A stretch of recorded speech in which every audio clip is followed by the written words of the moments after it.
Elizabeth Chappell, a lifelong entrepreneur who finally found my niche. After years of new ideas and jumping from business to business, I figured out how to turn a craft into a successful career. In 2016, I started a monthly subscription box for quilters. That little startup has grown into a thriving, multiple six-figure business that I am so proud of. As a published author, designer of fabrics and patterns being sold throughout the world, my favorite thing to do is to teach others how to grow a career of their dreams. Each week, you'll hear from me or from other guests who are creative entrepreneurs, so you can learn exactly what to do and what not to do to grow a career that's more rewarding and successful than you ever thought possible. If you're ready to turn your craft into a career that you love, I am so excited you're here. Welcome to the Craft to Career podcast. Jamie, thank you so much for being here on the Craft to Career podcast. I'm so excited to have you. Can you introduce who you are in the quilting community? Yeah, my name is Jamie Bright. I'm the founder of Craft a Dream, which sells quilt patterns. I have a monthly membership and a YouTube channel and all the socials as well. Yeah, and so we're in a Facebook group for quilt pattern designers, and I saw you sharing about some success that you've had with a summit. Can you please tell me what the summit is? We'll start with that. What is this summit? Yeah, so I have collaborated with Jared Romy of Mastery Root Summits and Becca Bryan of Bryan House Quilts. And the three of us came together and started the Quilters Paradise Summit. I think it was last fall. Yeah, last October was our first one together. And Jared has been running summits for, I don't even know, probably a decade or more, a long time, many years in different niches. And I knew him from my mastermind. He was a part of that for several years, and as was Rebecca. And he was just thinking about branching out and running summits in other niches and partnering and collaborating with people within those niches so that he would, be able to bounce ideas off of them, help get speakers, all of this. And because he's not a quilter, he's an admin, he's got a team, he's got the processes and everything set up on the back end. And summits are a ton of work. I've run them in the past, but they can be really successful for lead gen and sales and all the things. So we decided to do one together. And the first one we did last fall in October, we got 36,000 quilters registered for it because Jared knew what he was doing. He knew how to bring people in. He runs a lot of ads to bring people into them. The one we did this March brought in 67,000 quilters, which is amazing and insane. And then we are just finishing up one right now. And I think the final numbers are around 27,000 for that one. It was on a more niche topic. So it's been wonderful. And it's basically where we get a bunch of quilters together for the quilting ones.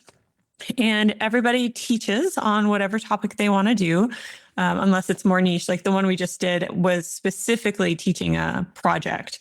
And so it's a little bit different than teaching like a quilt or giving a talk about color or something like that. And each teacher pre-records a lesson. So you don't have to show up live for any of it, and then edits and sends it to us along with, if they want to promote something and have a link to like an opt-in or a product or something, they can do that. And then we get all their social links and everything and make a nice lookbook for them.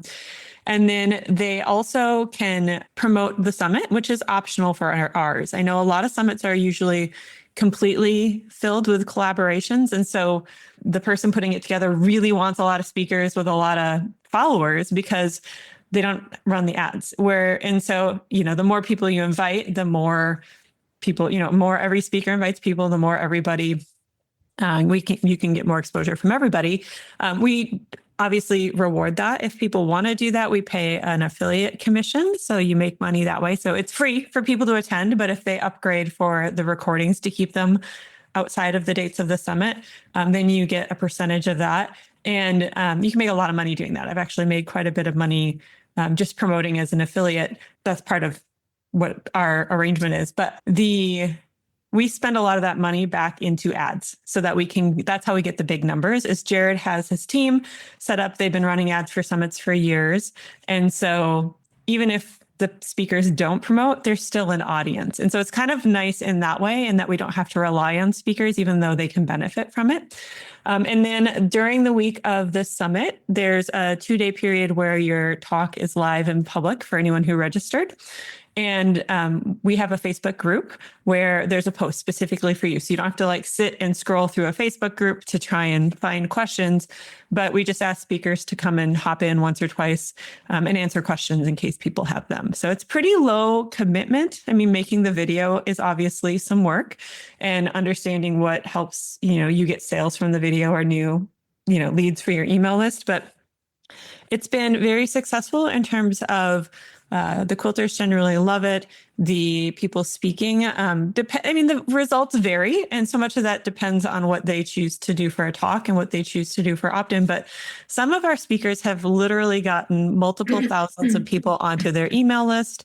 And they've been able to bring in thousands of dollars of revenue, both from affiliate commission as well as sales that happen on the back end. So like if you teach some sort of quilting thing and you use your special ruler and people want to buy that ruler, you can direct them to your website and they can purchase it there. And a lot of our teachers have gotten sales through things like that. So it's a win for everybody. It's a win for the participants because they can get a lot of valuable content for free if they want to watch live.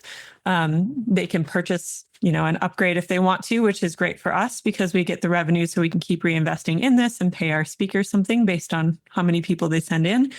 And then also the speakers get lots of exposure and grow their audiences. And it's from people that they who watched their video and wanted to know more and go deeper. It wasn't just like a big spam list. Like these people who register don't just get sent to everybody because we want to make sure they're not spammed. So when they do register for your email list or whatever it is, then it's, they really want to learn more. So they're good quality leads.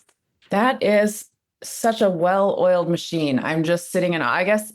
So Jared, you guys were in a mastermind. What mastermind was that, out of curiosity? So before I jumped into the quilting space, I ran a mastermind for online entrepreneurs. I was basically doing stuff in the learn to grow a business online space. And so I ran a mastermind for 5 or 6 years, and Jared and Becca were both in there.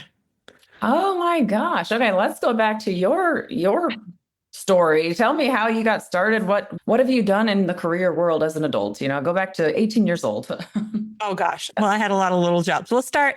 I was in insurance there as an actuary for a few years, and it sucked the life out of my soul. And so a friend of mine had gotten a camera, and she was working with me, and she started a business like overnight. She's like, I got a camera and now I've started a business. I'm like, what? And it blew my mind that it was that easy to start a business, because I was always like doing lemonade stands and car washes. And I've been an entrepreneur my whole life, but I thought it was too hard or I could never do it. And so that inspired me because I was already doing some kind of photography stuff on the side. And so I started a photography business just to keep things legal because I knew how insurance was. And that expanded into a full-on online business teaching photographers how to find clients, because I found that I was really good at sales and marketing.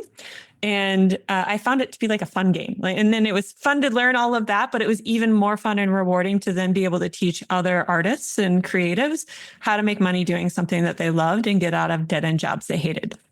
And so I did that for many years until about 2020 is when, COVID, it totally collapsed. Like we grew that business huge over 7 or 8 years. I went full-time in 2011. So I've been an online entrepreneur full-time since 2011. So I'm old. Been in all the circles, but did that. And then that failed like overnight, lost all of my revenue within about a week, and wasn't sure what I wanted to do next. And so I was pretty connected in like Stu McLaren's membership and that community, and was in his mastermind and a few other online communities where I was kind of well known for the photography stuff I had been doing in the business that I had built. And so I decided I'd just do some one-on-one coaching and then start a mastermind, because I loved being supported in a mastermind, especially with the collaborations and things that came out of it. It was really powerful. And so for the next few years, I tried to figure out what I wanted to do next and kind of kept doing that. Also was going through a pretty painful personal divorce. And so I just did not have a lot of capacity, and high ticket is a lot of work to find your clients, but it's high ticket. So you don't need a lot of them to get by. And so I kind of did that for a few years and started focusing more in on email marketing because that's what I've been doing for years and years and years before funnels were a thing. And I just had a friend who was like, so like in 2016, this is where the quilting part starts, going way back. I was into quilting online. Like I got into like some quilt swaps with Instagram and whatnot. And they were like mini quilt swaps. And I just loved them. And I loved the online community because I'd been quilting since I was like 10, but it was such a solo activity or something I did, for family or whatever. And so it was back when social media was more social and less media. And I really connected with a lot of people and I started to really play. And I developed the luminary quilt, which is, I was just playing around with fabric. I kind of gave myself a challenge to just go for it. I wasn't usually an improv. I was very precise, everything measured, everything perfect. And kind of was just playing around and it just came together. And I'm like, oh my gosh, this is amazing. And it got a ton of attention on Instagram. And I connected with Allison Glass at that time. And she had reached out to me and just said, hey, would you be interested in licensing this to me to sell in my business and do paper copies? Because I only had the one, I didn't have lots to go through distributors. She's like, then you can see it in quilt shops and whatever. And I'm like, oh, that'd be cool. And so I wrote it up as a pattern. And I saved the digital right. Like I kept all the digital rights and everything. I didn't sell that to her because I had the online business. And I said, okay, I'll do this, but I want to, as long as you send anyone who wants the digital version to me. And so that was really my first collaboration into the quilt world. And since I already had an online business, I got legal then. So technically Craft a Dream has been a business since I think 2015 is when we legally became a doing business as under my existing business at the time. And then I thought about doing more in the quilt world and I was like, nah, I'm just going to stick with this photography stuff because it was really doing well. I had a big team and it was just I didn't want to get distracted. Mm-hmm. And so just kind of left it. And then I had my sixth child. I have 6 kids and he broke my brain. And so there was just no quilting or anything for a while. But anyways, so going back forward to about a year and a half ago, the very, very end of 2024, I just had a friend who knew me well say, why don't you use some of your online marketing skills and try selling your pattern? And I'm like, well, because I maybe got 2 or 3 sales a month from just that collaboration a decade later, which was amazing. So I wasn't upset about it, but I just, I didn't know if I could really make much money with a $14, $15 pattern. And I thought, well, I got to the day right before I was going to leave for Christmas break. And I looked at my to-do list to say, what do I have to do before I can go on vacation? And it was the morning and I had like one little thing and then I was done. And so I'm like, maybe I'll take today and I'll set up an ad and see if I can make something of this. Cause I had a lot of experience running ads for my other business and it took off. And I was just like, oh, there is somebody in this. And I decided to do a workshop to go with it because with just a pattern alone, it wouldn't have been profitable long-term. Like you could probably make a little bit early on, but so I pre-sold a workshop as well. And I'm like, okay, got to get sewing and recording and doing this. And within about a month and a half, I knew that I wanted to pivot full time and that I could, if I was really going to put a lot of focus on that, I could really make it into something bigger. And so it was full time within like a month and a half, literally where my income was at. So wow. Yeah, there's the big jump into the quilting world and how I decided to do it. And I'm really grateful for my friend who's like, you should try this. I was like, okay. I'm fascinated. How did I not know your history with business? I feel like we're cut from the same cloth. Like anyhow, entrepreneurship as a kid, looking back, like it's been woven into my, DNA. Mm-hmm. And then I just didn't know that you were in all these masterminds and business now, because we touched on, and I do want to dive into ads. It makes sense how you have so much experience running ads because you've been doing business stuff for so long. But can we pivot a bit and talk about ads? Sure. What role do they play in your business now? And share advice that you have. Like if someone's just starting a business and they're like, I hear ads are the thing. What are you going to say to that? Yeah. So ads are wonderful and like awful, depending on how things go. So I would never recommend that somebody who's just starting out start running ads. I've seen this and I've seen it a lot where I have literally over a decade and more spend than I care to admit running ads, which whatever. And it's of my own money toward, my own business money. I've never run ads for anyone else. It's always been for myself. And I've lost my shirt working with agencies because unless they really know your people and they know your business and they know how to make good ad creatives, which is just like organic posts, but for ads, there are some good ones out there. Do not get me wrong. But after you pay their fee, it's really hard with a low ticket item unless you have a higher ticket thing in the back end to make that money up long term. Like you can, so ads in general are an amplifier. I would say start with organic, because if you do want to run ads, you have to have something that's working already and sells. And so if you like take a really crappy post and you try and run it as an ad or create an ad or whatever you think an ad is. And somehow in our heads, we think we have to be all salesy and weird in ads. You don't. And so if you take something bad, turning it into an ad isn't going to magically make it work. Like a lot of people think if I just give Facebook money, then they'll make this work. It doesn't work that way at all. Like it's an amplifier. So if it's not working now, you're just going to pay to see that it's still not going to work after spending a bunch of money on it. But if you have something that's working now for free and you put a little money behind it, that can work. But I will say I'm so careful talking about ads because they're not a magic money button. You really need to understand what you're doing. They take a lot of focus. And even me, I have so much experience and this last 2 months have been really rough with ads. I've been running ads daily for about 1.5 years with the quilting stuff. And my budget's way lower right now. And it's a smaller percentage of my overall revenue at the moment, simply because Meta has been making a lot. So I am a Meta advertiser. So Instagram, Facebook. And so a lot of the changes that they've been doing and all these AI changes, like they will change your ad unless you click like 25 or 30 buttons to turn all of their different AI stuff off, because obviously I don't want them to mess with my images or any of this stuff.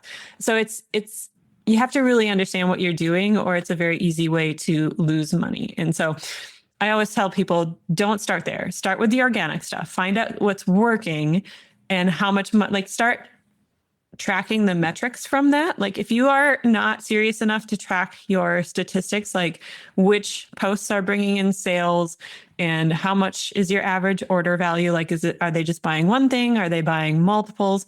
If you're not there at that sophistication in your business, you're not ready to run ads, because you need to know all of those things inside out so that you can turn off the ones that are wasting money and you can double down on the ones that are working. And they don't work forever. They fatigue. That's what they say in the ad business. And so you have to keep feeding it. I feel like it's like feeding my teenage son. He's never full. He'll eat, he'll be full for like 20 minutes and then he's in the fridge and he's looking for the next meal because he's just insatiable. And that's kind of how the Facebook ads platform is, the Meta ads platform.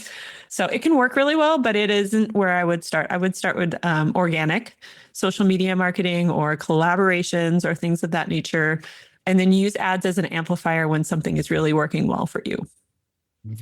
So a couple of questions. One, how do you keep metrics? Are you using ManyChat? How can you see like this post is getting sales versus that post? Yeah, I use Google UTM tracking codes, which sounds crazy, Yes, but it's literally just a little text that you add to the end of every link that you put out there that will tell you. You just tell it what it is. And it's like I put UTM_source. Like that's basically, and then I put an equal sign, and then I put quilting podcast. Like I could do that. And then anytime someone clicked that link and opted in or bought from me, my system will tell me in Google Analytics, if you have that set up, will say the source was the Quilters podcast or whatever it is. And you can it's just text. It's not fancy. You don't need extra software, but you do need something that will read that. So when somebody clicks a link, and that's why you see it on Facebook too, they have the big messy links with all this stuff at the end. Theirs is all encrypted, so you can't see what all their little things are, but you can do it without encryption. It's not a big deal. And that's so people can track where things are coming from. So I use that. And then I also created a spreadsheet that shows me my ad results every single day by pattern, and how many upsells I got for the workshop. And then also like organic sales. And then I automated all of it. I have a lot of, How did you I'm, do I'm that? a techie dork. And Ah, so, and honestly, you can use AI to help automate a lot of that. Say, hey, here's what I want to do. How do I do it? If you're not I'm not into AI for creating creative stuff like images or design or even writing. That stuff I write all my emails, all that. But I do use it for the systems part of things and setting up a lot of these automations. So like I went in and I'm like, hey, I want to connect my Facebook ads to a Google Sheet so that I can have it pull my results automatically and organize them the way I want to every 5 minutes so that whenever I open it up, it's up to date and ready to go. And it took me about 2 days of working on it, and then it was working, and then it also grabbed my sales from I use Entreport, not Shopify or any of those. And so I got it to pull all of my sales from Entreport into the sheet and connect the dots.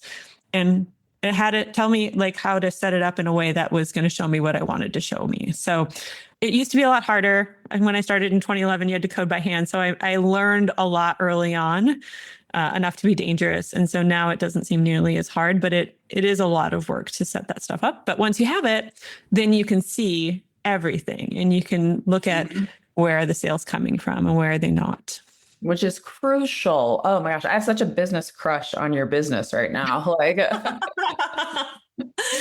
It just feels slow because I want to be quilting. I don't want to be setting up systems and processes. But if you really want to take a business and make it into a business that's more than a hobby, that's actually going to be something you run full time, you have to do these things. You have to be and embody these skills. And that's part of earning that. Like, you have to treat your business the way you want it to be. So if you treat it like a hobby, it's only ever going to make money like a hobby. If you treat it like a legitimate business and you embody what it is to be a business owner, then you actually will have a business and it's not dying. The quilting niche is doing great. There's plenty of money there and it's just changing. And so you just have to embody that. Oh, I can handle the changes. I can see what's happening. I can adjust. So. okay, what kind of changes? I mean, we've touched on AI, which I do think I did not know with ads, how terrible to have AI mess with your ads, because then in our community, quilters, none of that. They'll be like, I will never buy from you if they sense that AI is in your images or, so that's good to know that you need to toggle off that. But what other changes do you see in the quilting industry?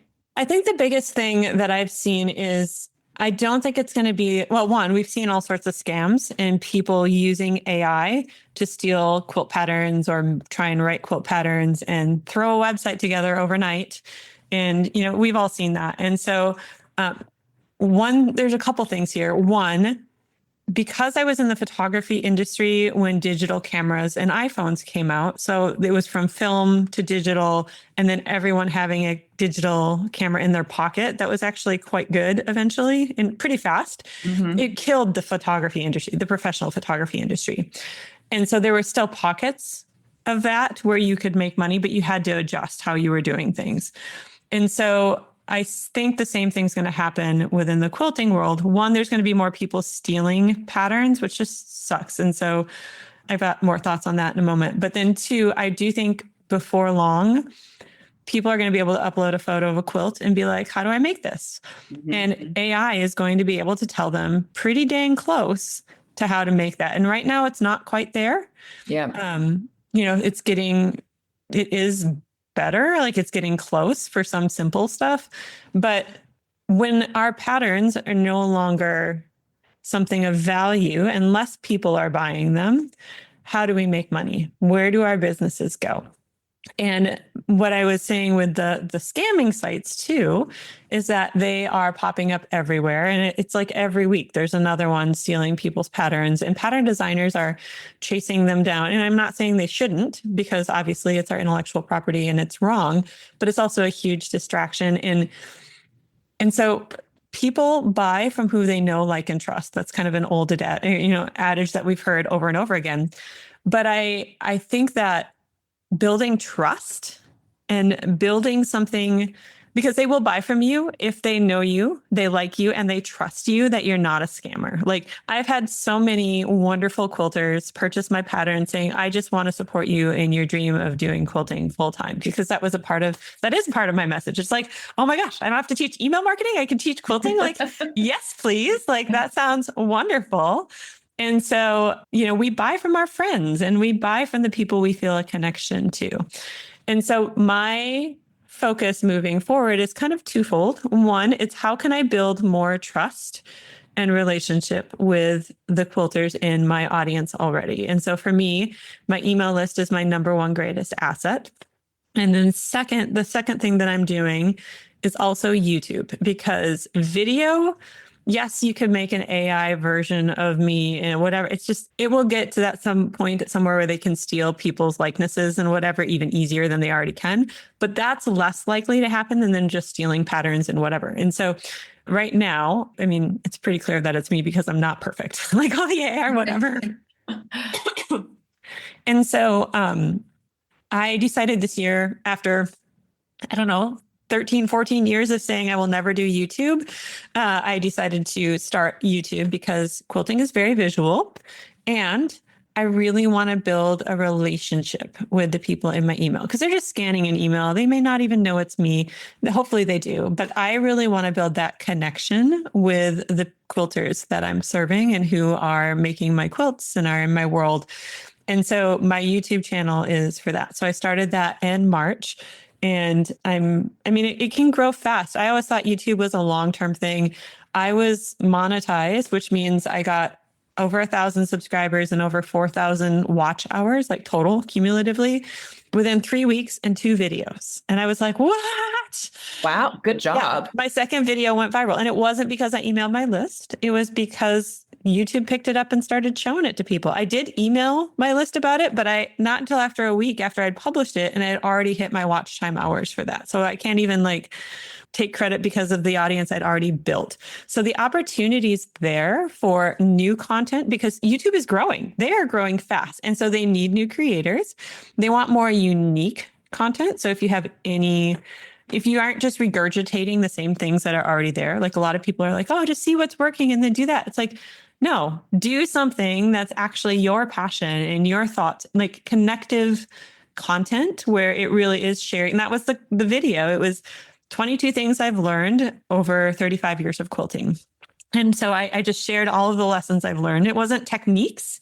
It was like I don't find joy quilting for others when it's an obligation. And so I shared the 2 ways to say no that I use to not do that. And one was no, and one was F no. And, and so some people won't like that, but it resonates. It's really true. It's like, no is a complete sentence. I don't have to do this, but it was 22 lessons like that. And people resonated with it and connected to it.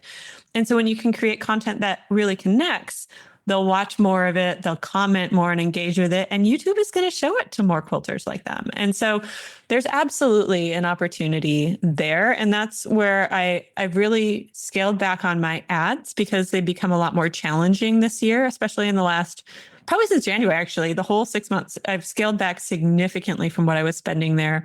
And I've focused on YouTube because I've gotten sales from it. And this is early on. I haven't done a ton, but I have about 5 or 6 videos now. I've made about $1,000 in sales from my membership and patterns. And I've made about $600 in ad revenue in the 3 months. I've been on, I've only been monetized for 2 months. So it's not much. It's not a lot of money, but it's significant enough right away to be putting more effort into that, and it will grow. So the same amount of work that I put in now, when I put it in a year from now, is going to give me even better results because it's leverage. You're growing. When you start, it's always the hardest for the least results. But if you keep at it, you stay consistent and you keep improving and testing, I'm looking at what formats do people like? What do people resonate with? Where do they comment? And trying to make more content like that. Right now, it's literally all test content because I don't know beyond the one that was a real big winner, and the others have done well, but I'm learning and I'm playing and I'm seeing and I'm testing and then I'm adjusting. And I imagine that a year or 2 from now, I'll be doing even higher numbers because of that. And it's not just numbers, it's trust. It's like connecting with real quilters, helping them feel connected to me and supporting me. So I'm focused on the trust aspect, because then even if they could take the image of my quilt and throw it in AI and get the pattern, the ones who can support me and who like me and whatever, they will. Like, we love to support people we love. Yeah. And it'll bring in more people in a way that Facebook and Instagram are so hungry, and they give so little reward. You have to feed them all the time. Like, I know you do reels, like what, every day or all the time? Taking a little hiatus. Yeah. And I haven't done nearly as much with that since I switched to YouTube, because YouTube is way more work, but the longevity of YouTube, like those videos continue to show even now, like they'll get a small trickle. Whereas with Facebook and Instagram, like a week later, they're done. Like they're done, unless somebody finds it and shares it or something. So I've been shifting my focus that way, because it's a better relationship, more trust, and definitely a longer term asset that I think will pay off long term more. Yeah. And I'm curious your thoughts, because my personal thoughts are, I see in-person things becoming kind of a thing again. Like, I know we all live further away, but as I don't know, kind of like William Morris, and there was this craft revival during the Industrial Revolution. I almost feel like we have that again, where people are like, well, I want to put my hands on something. I want to make something with my hands, be in person. I don't know. What are your thoughts on that?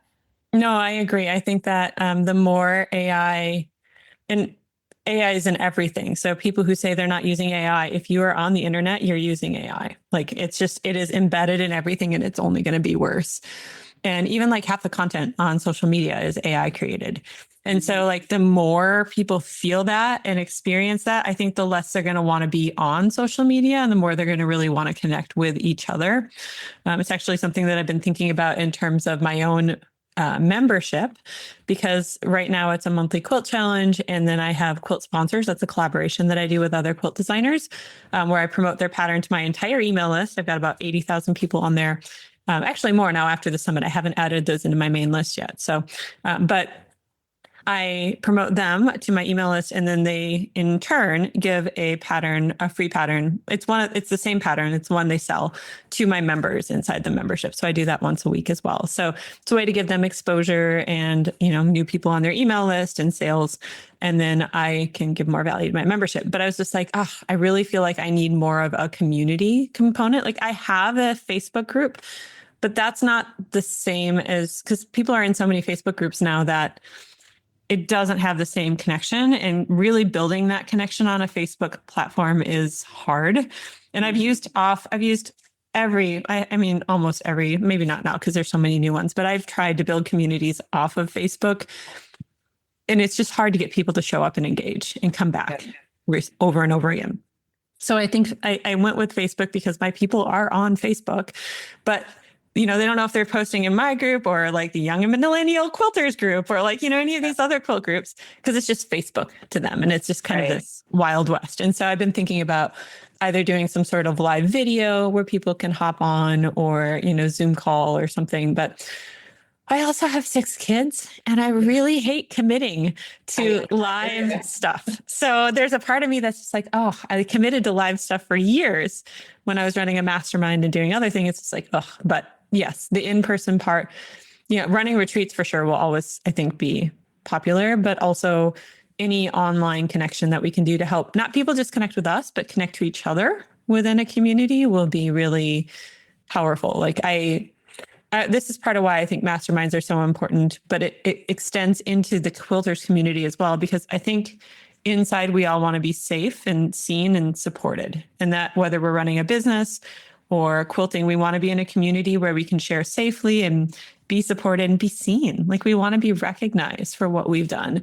And so I think that building that, I was hoping I could do it within an active Facebook group, because my group is very active, but I really am thinking about how I'll probably do something live, even though it just needs to give myself a little time to like convince myself that, okay, I can do this. I will do this. I've done it.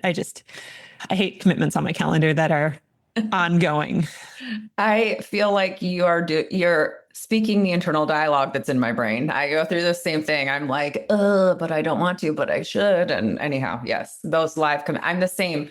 The best day is a day with nothing on the calendar where I can just do whatever, get the work done and be in the zone. And yeah. Well, and I am undiagnosed, but I'm 99.9% sure I have ADHD, which means that I can hyper focus and get things done like a boss, but it comes at the expense of ignoring everything else. So, I have two gals who both work very part-time for me doing my customer service so that I never have to do that part. I still answer personal emails and such, but they do all of the how do I find this and how do I log into this and all of that stuff. And they curate it so that I'm only getting the stuff that's relevant for me. And that helps immensely because otherwise, like customer service is such a big part of trust and responding to emails quickly and professionally and remembering that angry people aren't angry at you. There's other things going on and they're just taking it out because you're a nameless, but it affects me. And so like having them as that shield there, but also knowing like if I go down my quilting hyper focus. And the last weekend, I've been working on a fire glow quilt, and yesterday I'm like, I'm laying this thing out. Like I'm tired. I don't feel like doing technical work. And I knew that my customer service and my people were taken care of because I had those people in place. But that's the thing. It's like, if I'm in a hyper focusing, I'm like, I'm not going to want to stop and do a meeting, even though I love to connect with people, but I know it's fine. I can do it. I've done it, but I just know that part of me that likes to focus in. And like, when I want to do something, I am all in and I do it 100%. When I'm not, it's just like, oh, I feel so seen right now. yeah. Yes, I get that. So how you've mentioned with ads that you've got to figure out the organic stuff first, what's working. So for you, what has worked with quilting? You're going into YouTube now, but what have you done previously that you were like, oh, this works. I'm going to put money into this. Yeah. So I research. You have to be able to see patterns, like not quilt patterns, but like patterns that are out there. So I went into Instagram and I searched for quilting. And I went to Reels because the reality is the things that are working well are video. You have to do video if you want to market well. I'm sorry. If you want to quilt, but take your phone out and record it and just save it somewhere because then you can go back and use that footage. I have so much footage. But I went in, I searched for quilting, I went to Reels, and I just figured that the stuff that showed up was probably the most popular. And so I looked and I tried to identify patterns. And I would look at like how many views a reel would have. If it had a lot of views, which for me was over 100,000 views. And then I click through and see what size is the account. Because if it's 100,000 views, but they've got 1 million followers, it's not an outlier. But if they have 100,000 views and they've got 3,000 followers, now that's something that Facebook says or Instagram says, this is a good creative. This is a good organic thing. So I would look at what are the topics? What are the visuals like? Is there something special about the lighting or what are the fabrics they're using and the colors? Like some of that comes from my photography background. I know high contrast stuff, bright things tend to catch the eye better. And if it catches the eye, you capture attention, and marketing is just capturing attention and holding attention. And so I would look through them and I didn't analyze them right away. I just save them. I have a little viral Instagram reel folder in my Instagram. And I would just go through and I'd spend, waiting for my kids at the bus stop or whatever. I'd scroll through reels. And then I collected this folder of them over time. And then whenever I wanted to make content, I'd go in and I'd only look at those. And then you can start to see the patterns better. So like what topics tend to keep showing up when I use a broad thing like quilting, or what types of content. And so spoiler alert, any process-driven reel where you show from like fabric to finished creation does well. It's a lot of work to edit and put together. It's not, so I can tell everybody because only 1% of the people listening will actually go through and do this to record and edit and post. But those do really well, especially if you don't give the payoff, which is like the finished thing until the end. That I saw that over and over and over again. So my first video that I did for when I started marketing the Luminary quilt was a process video. And it was literally just start to finish. It was clips from the workshop that I'd recorded and was selling. So I was double dipping on my video.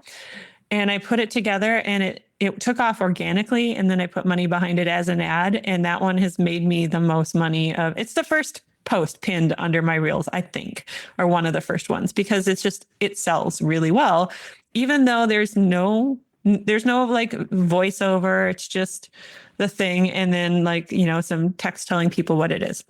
And so you just have to find the patterns and see what's working and then put your own spin on things. So don't just copy something outright.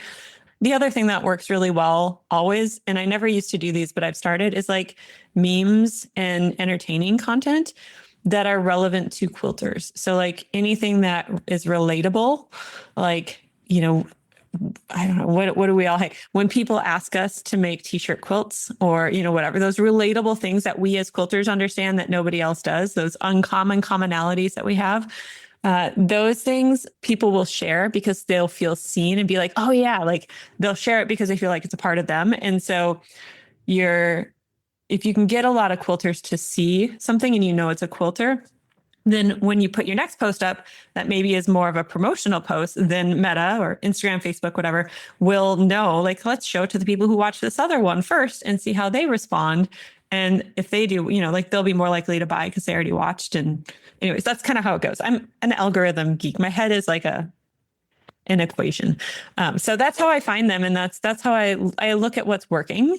And then I look at what I'm doing and I think about where is the intersection there that I can pull this out of. And then I try stuff. Sometimes I do stuff that's totally random just because I have a hunch and I want to see if it works. And sometimes it does. And sometimes it doesn't. Like I had a Tula Pink bundle of fabrics last summer, her Full Moon Forest 2 line. And I had cut all these half square triangle pieces out. And I was just playing with them because I'm like, these are just so pretty and putting them in order. And I happened to I was recording everything because I was also setting up an order for the lesson that I was going to be recording on how to do that part. And I thought, oh, that's just kind of fun. I wonder if that would do well. And that one just went like crazy. Just me arranging half square triangles in fabric order. I really don't understand. There was no value there. It was just pretty fabrics. And maybe because it's Tula Pink and she's so well known, which speaks to being known and trusted and having a brand. But that's play, see what works. But it's always for the person watching. Like you have to not just say, oh, I'm doing this and this is me. And like you have to strategically think about what value do they get and what will keep them, why will they watch this? And what do I watch? What do I love to watch and why? And so that's like a very specific process in a very quick nutshell. Yeah. Well, and one thing I was thinking of, I took a course on Instagram, how to get better. And before that, I would be making content about running a quilting business. And then I realized that I'm not targeting quilters. If I'm talking about running a business, I'm targeting business owners. And so that was one major shift. I'm like, never talk about my business here, unless that's who I'm targeting. But yeah. But you teach a business course though? I do. And my mentor at the time was like, only talk to the quilters. So anyhow, that was yeah. I think I listened to that podcast, the Gardenary. Yeah. Yeah. She's got some really smart stuff out there. She's pretty phenomenal. But you have amazing business credit, acclimate, whatever. For our listeners who are either thinking about starting a creative business or want to grow theirs, I mean, you shared some, but what other advice would you say? Got to think about this. One, I would start with collaborations as much as you can, because, a rising tide raises all ships. And everything that I've done from the very beginning in almost all of my businesses have been from collaborations of some sort. And so, within the quilting world, even the collaboration with Allison Glass and her asking if I was going to write a pattern for that. And I'm like, okay, I know how to write stuff in ebooks and whatever. And so doing that, really gave me a kickstart into this. And the summits are a phenomenal way, especially if you are relatively unknown, because we don't require people to have a huge audience to teach in our summits. We do an application process. We do it kind of based on topic and whatever, but we do enough of them now that like you can get on that speaker list. You can, and I'll give you a link to that you can put in the show notes so people can get on that speaker list if they want to.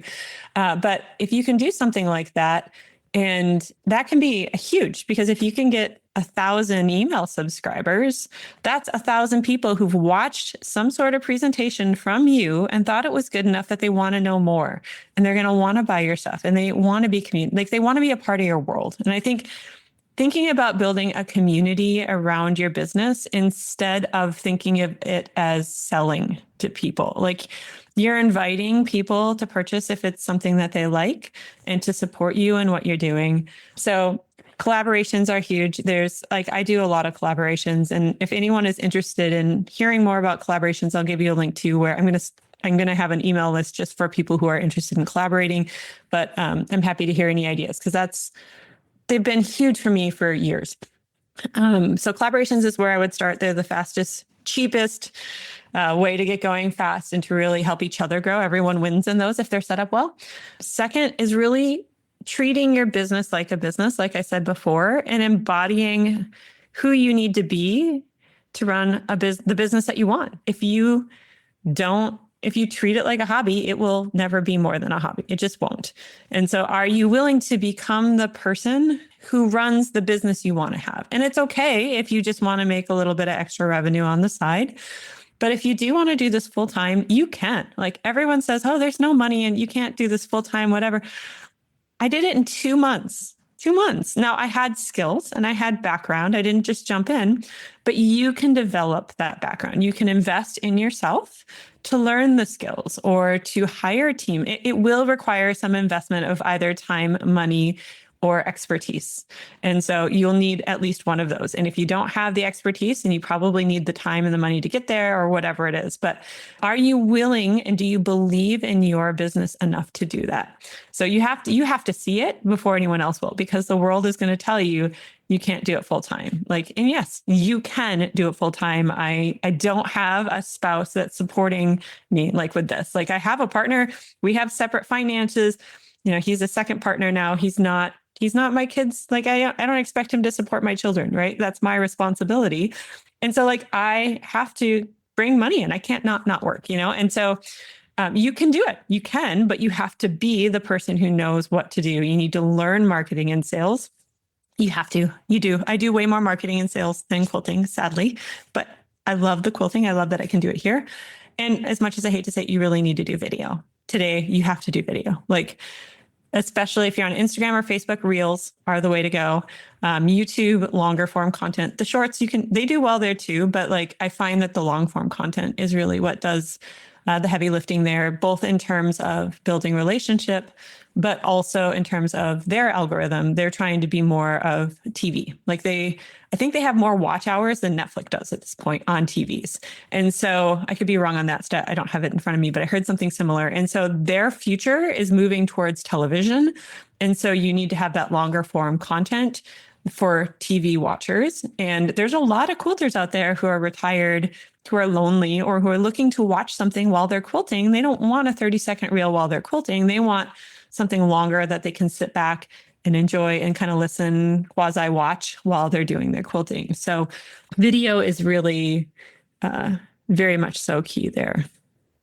Interesting. You got my wheels turning about YouTube. I'm going to have to sit and think about that one. That's an interesting new development for me as of right now. Yeah, it's definitely something that I resisted for literally 15 years. Like I dabbled here and there,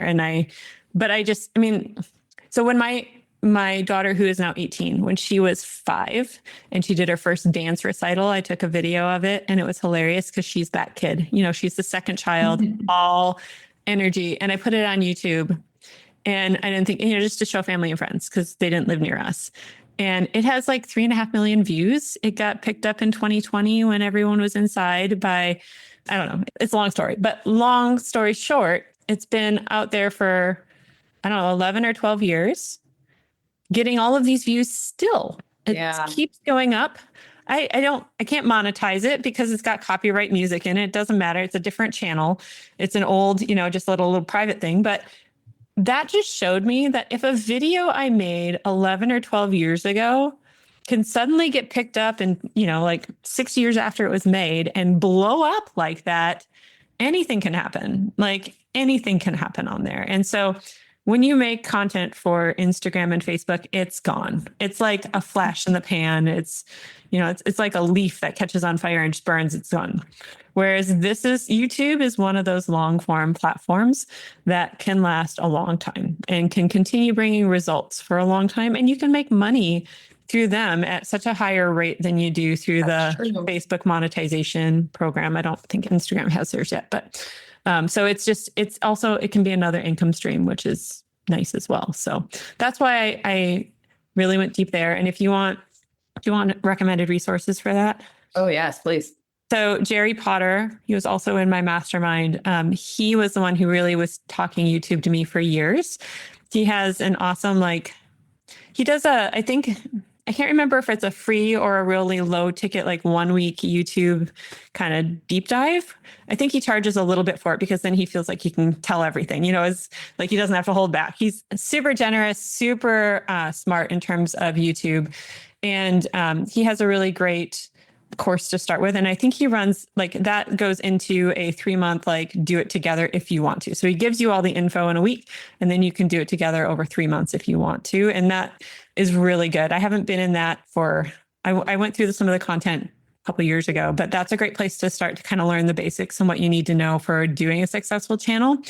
And then the other person that I enjoy following is Ed Lawrence, but he really speaks to people who are high ticket and who are selling AI tools and things. And so you really have to be able to synthesize the nuggets out of that are applicable to quilting, because not all of it is. A lot of what he does is irrelevant, but he has some really interesting thoughts about content. And then finally, Molly Kaiser, Keyser. She's a friend of mine, and she's got an excellent program to help people who have workshops or courses or any topic really get into YouTube and start making videos consistent. She's grown really fast, and she's more about fully focusing your entire business on YouTube and getting all of your, she gets insane numbers of leads every month on YouTube. And I know she's legit. I've known her for 15 years in person. So I know her personally, and she's just a gem of a human being, super smart at what she does. Should really be much wider known, but she's got a membership that's very affordable. That's fantastic as well. Cool. I'll have to see about having them on the podcast too. I'd love to pick their brains. So I am curious, are you ever going to offer a mastermind again? And yes, this is for the audience and for me as well. I always said I was done teaching business, because when I did photography, I was teaching business. And then when I was doing the mastermind and the coaching and whatever, I just it was so refreshing to come into the quilting world, because when you teach business, there's this underlying pressure that you always have to you have to sell by sharing your results. Yeah. And it's really hard to both run a business well and run a mastermind or coaching side of things really well without, it distracts, the more focused you can be on what you do, the better. But this is the first couple of years this is the first full year I haven't been in or been running a mastermind, and I've missed it. Yeah. And so that's part of why I want to start this email list for people who are interested in collaborating, is because I've been toying with the idea, but I know that it can't be a high ticket mastermind like I've been, like I ran in the past. Mm-hmm. And so I don't know. You'll have to convince me. Okay. I'll work on that. Enough people convince me, but yeah. It would definitely not be something necessarily for beginners. It would have to be something for people who are seriously wanting to do this, who are doing it full time or almost full time and are willing to invest in themselves. And it doesn't have to be the high ticket, but maybe that's it. Maybe I'll find a hybrid, lower touch, but something. So maybe that's the best answer I can give. But right now I don't have anything planned. Okay. And out of curiosity, do you feel that pressure to, if you're running your own business, to keep running it well, and then you have this high ticket thing where you feel pressure, which is not logical, but if they don't get these amazing results, which is a lot on them, but do you feel that that accountability almost like it's on you to have those results for them? Yeah, I did until I went through perimenopause. And then I'm like, this is not my responsibility anymore. Like I can give somebody the tools. But ultimately, like, it's not my, like, one, I was really careful. Like when I did the high ticket mastermind, I was very careful on who I curated in, where I wanted to know a lot about their business, because if I did not think that like the expertise of myself or the other people in the room would help their business grow in some way, then it didn't make sense for me to do it. Like I didn't want to bring them in because my goal is only to, like, when I do something high ticket, or when I did the high ticket coaching, if I didn't think they were going to make their money back several times over, I wouldn't take them as a client. And that could have been from mindset. Like if their mindset wasn't in the right place and they had a lot of excuses as to why things weren't working. We don't know why it's not working unless you've tested and you have numbers and whatever. But if the people who make excuses, they will never get there. They just won't. Mm-hmm. For some people, they were doing the right things. They just needed to keep doing it. So if they just wanted the support, that's fine. But like, I would tell them that up front. It's like, hey, you're doing the right things. You can join me if you want, but you may not need this. But then there are other people where it's like, oh my gosh, you're not using your email list. Oh, that is the most untapped marketing tool out there. And it's a relationship builder. And people see it as like a spam thing. And if you can help them, like one gal that I was in my mastermind, she did a higher ticket program where they did calls, and she had people who would take calls to get them into the programs or whatever. And she was traveling for a month, and she's like, I don't know how I'm going to keep all my call, all the calls filled for my salespeople because I'm traveling. I can't do Instagram as much as I can. And I'm like, well, have you emailed your list? She's like, I never email my list. I'm like, what? She's like, yeah, I have 25,000 people. I'm like, okay, let's sit down. Let's write this email really fast. Like, hey, do you still have this problem? I've got, X calls over the next 4 weeks. If you want to grab one now, they're limited because they were, click this link, set up a time. And she filled them all overnight. And it was just like this one thing where it's just like, oh, there's so much opportunity. So like when you can help someone see that, like that's an easy win. So that like paid for her mastermind for the year, just from that one comment. And that was my experience being in a mastermind too, was like 90% of it probably wasn't like earth shattering, but every single year that I was in like Stu McLaren's mastermind, I would get a comment where it would completely pay for the entire mastermind and more every year. And when it stopped being as aligned, that's when I left because it was a different focus. He's all into memberships, but it was, you still have to take the action. So anyways, yes, I felt that pressure early on, but then I just came to a point in my life where I realized that I only really need to be responsible for myself and what I'm putting into the world. And am I giving them the tools? Am I supporting them in a way that matches the investment that they're making in me? And beyond that, I can't control that. And I learned to let go. But yes, that pressure. Right. Sorry, that was a long answer for a tiny question, but it's nuanced.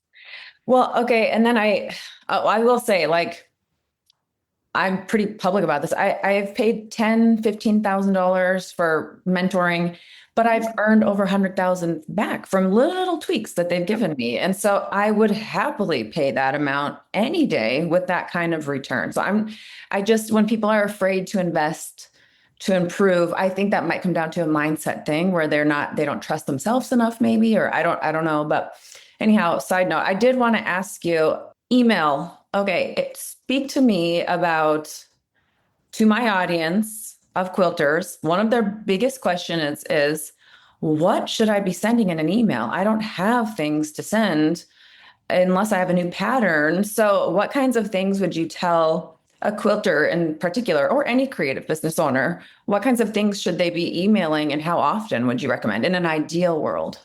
I mean, if I had the capacity for it, I would email every day. Which sounds crazy. There's been years when I've done that. My biggest sales years, I was emailing every day. And I know some people are like, oh my goodness. I know some people who are like, more than once a month is too much. Totally fine.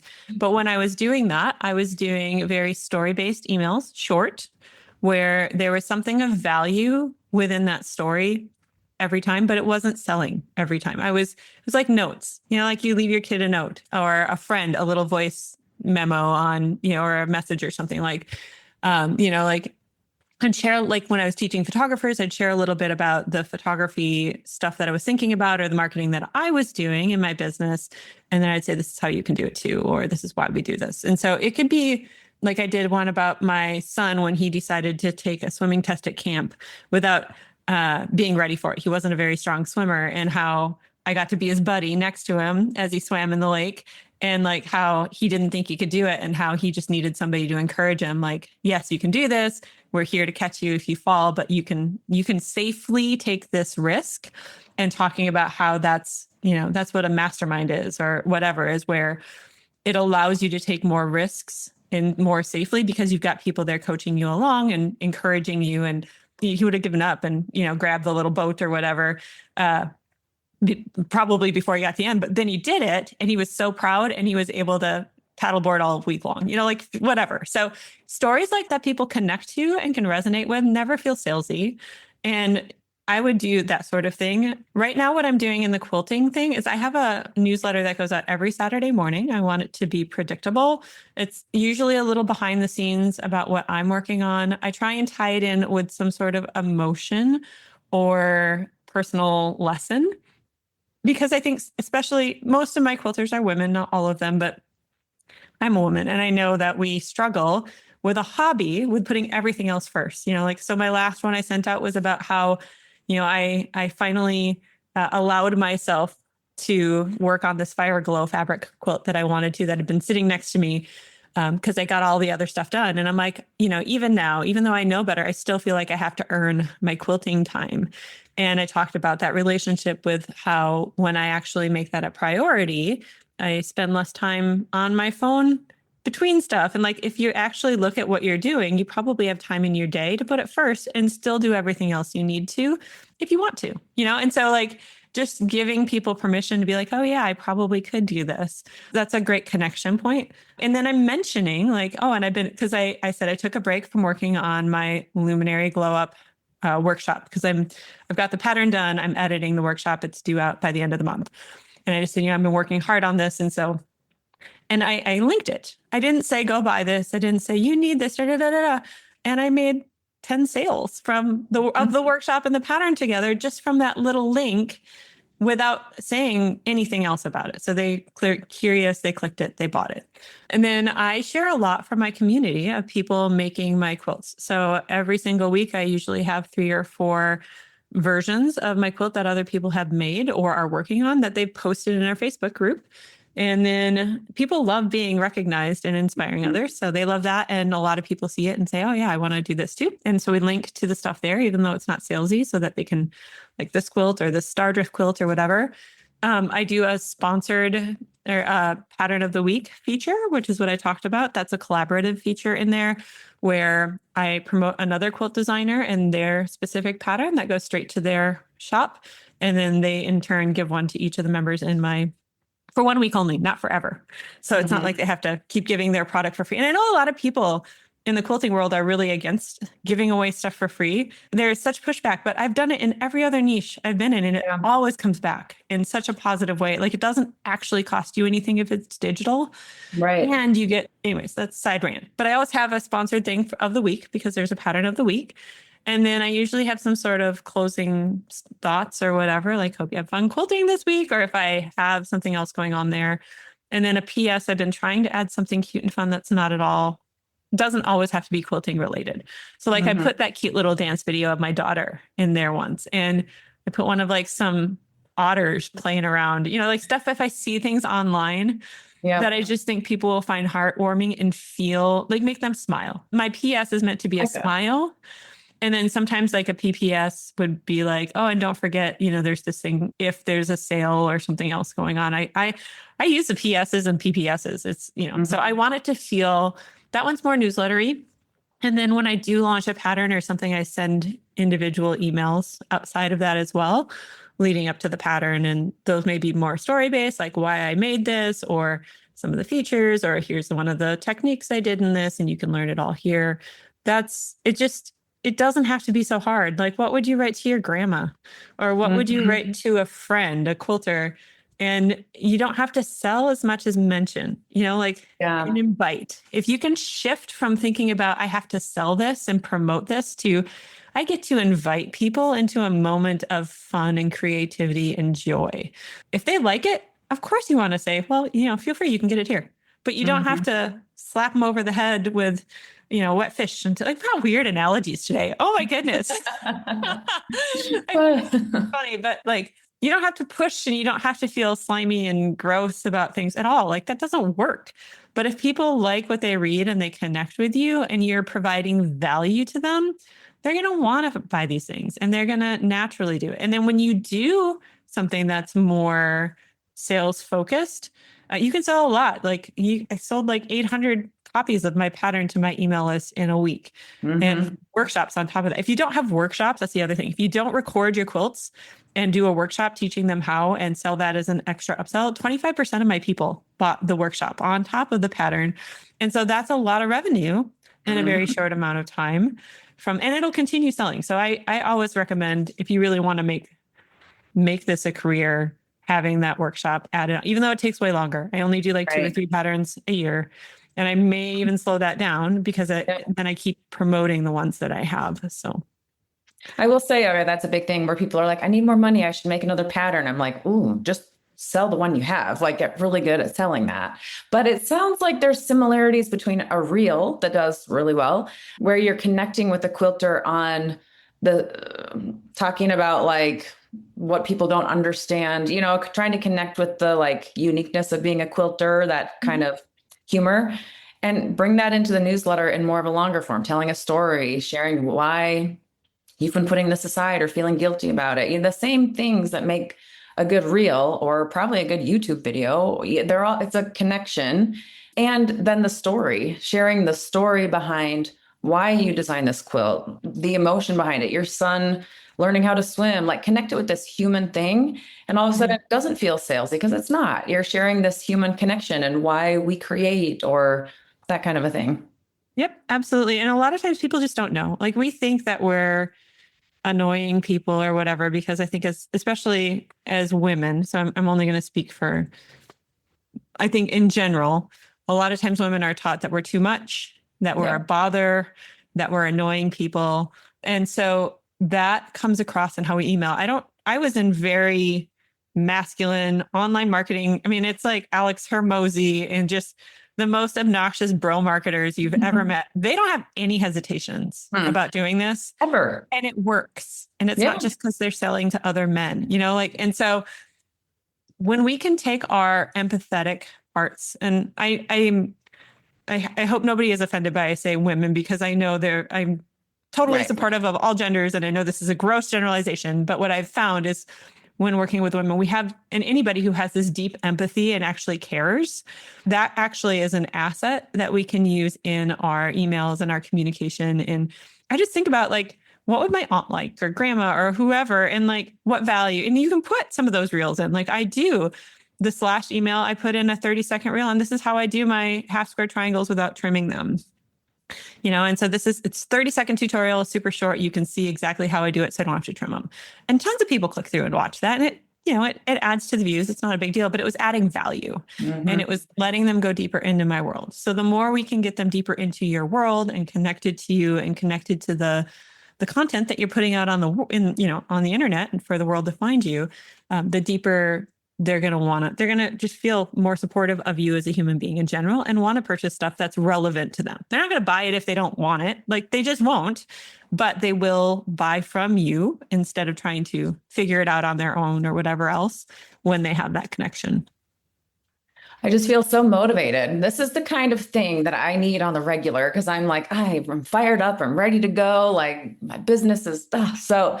Thank you. For our listeners that want to follow you, where's the best place to go? I would send them to my YouTube because I've more focused there.